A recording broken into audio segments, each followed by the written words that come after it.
he is a relationship coach, a sex educator, and a role model, and a beloved fixture here at Bawdy. We love him. We want you to love him too. First spot, give it up hard, Reid Mihalko.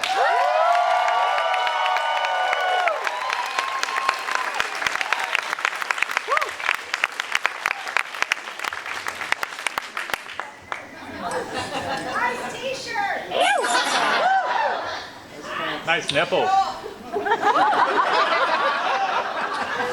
Totally.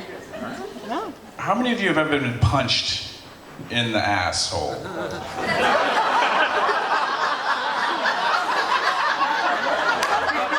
Thank you. Please leave your hand up if you've ever been punched in the asshole by an 80-year-old woman.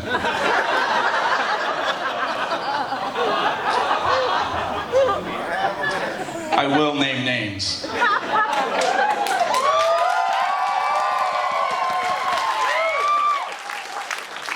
Now, raise your hand if you've never, you're meeting me for the first time.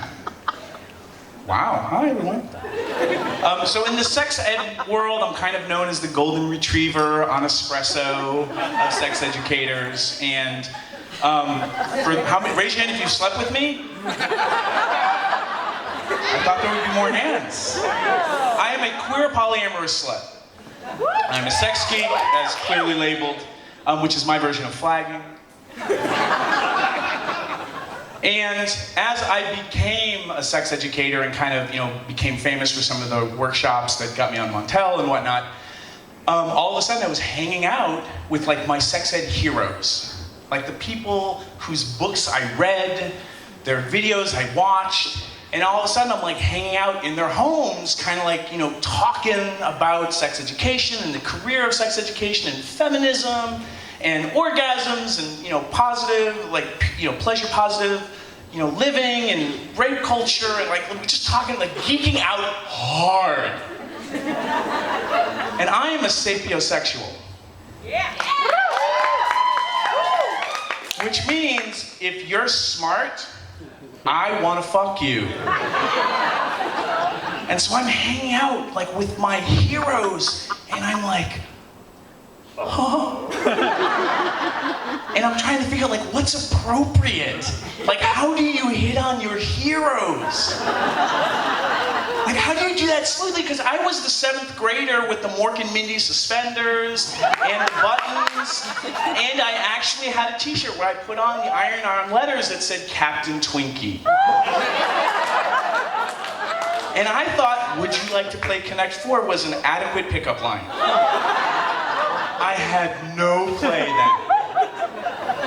Now living in San Francisco, would you like to play Connect 4 is a pickup line here.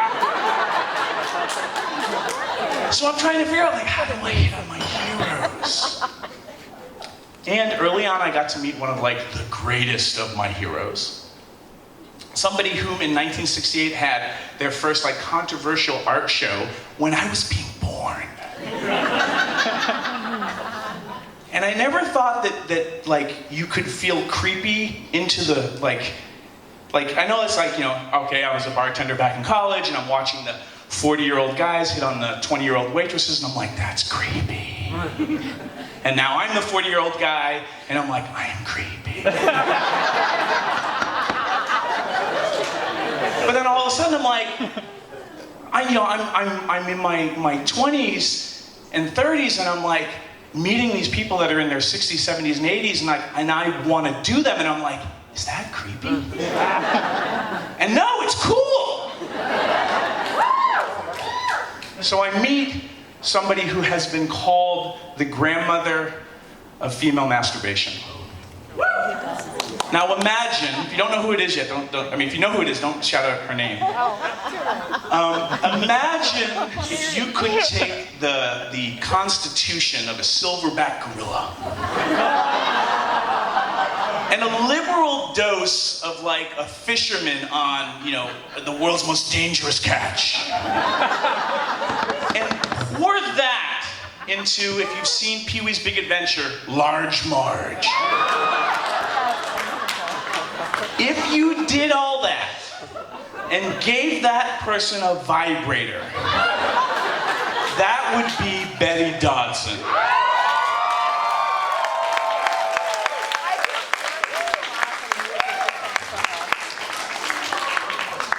Now, if I was born a musician, if I was destined to be a musician and not a sex geek, and I would, this would be my version of like jamming with Hendrix, or Eric Clapton, or like Bonnie Raitt and Joan Jett mixed together.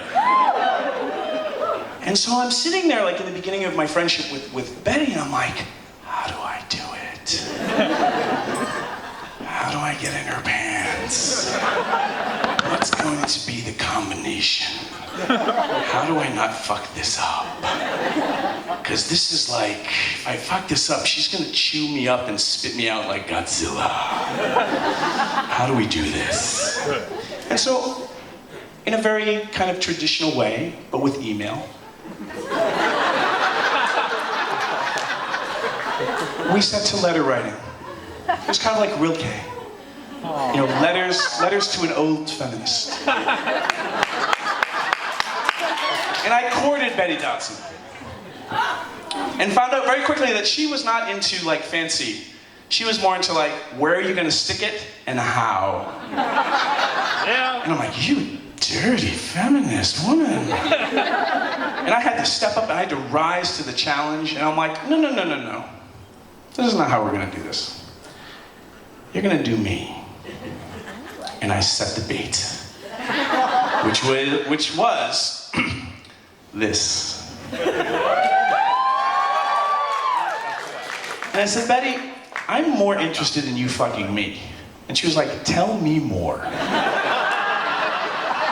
I'm like, I don't mind if you maybe you put on a strap-on. She's like, I broke my hip, I had hip surgery, I'm getting over that. I'm like, okay, no strap-on.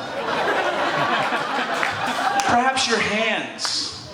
And a dildo, and she's like, tell me more. And so eventually we set the date. I was in New York, and she lives there. And I'm in her apartment, I've been there before. And we haven't seen each other in a while, we're catching up, we're talking about the business of sex education, what she's doing. And Betty's one of those people that when you call her, she's like, what do you want? I'm about to die, get to it.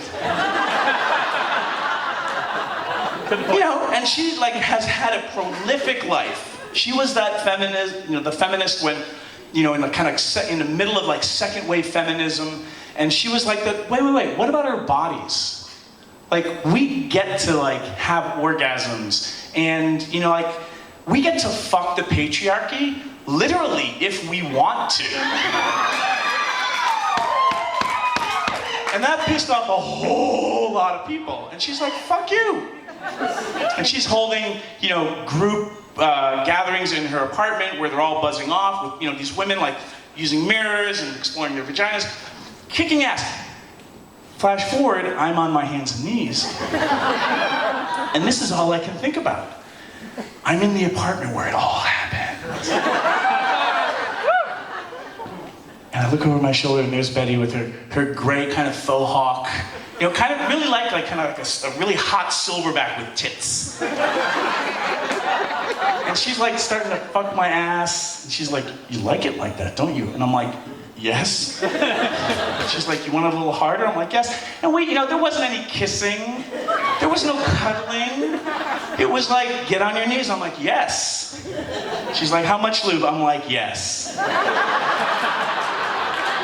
And we're going at it, and Betty's hand fucking me, and then she's like, are you ready for the dildo? I'm like, yes. She goes, you like the dildo, don't you? And I'm like, yes. But the whole time I'm like, it's hard for me to get in my body because I'm like being fucked by one of my heroes. And I just want to be like, you're one of my heroes!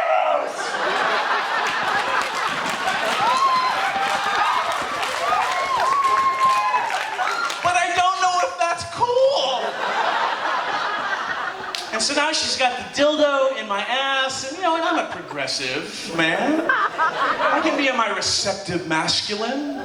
And there I am, and I'm naked, and she's naked, and she's like getting into it. And I'm like, wow, I am being tooled by an 80-year-old badass feminist, and she's kind of getting into it.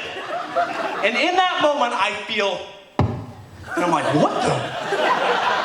And Betty's like, yeah, you like it like that. And she pulls her hand back, and I realize she fucking punched the dildo.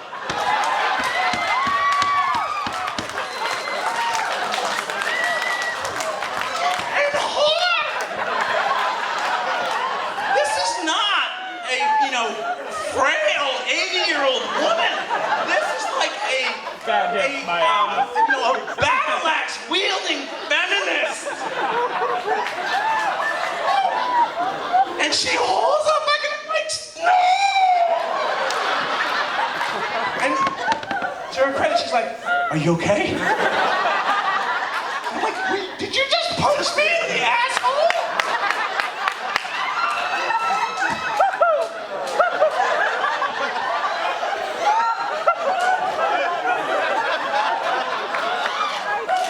I know Betty's gonna watch this video. Please come up on this stage, Betty, and retell it in your voice if you need to. Yes! But she kind of like shook her head. She's like, huh. Yeah, I did. Did you like it?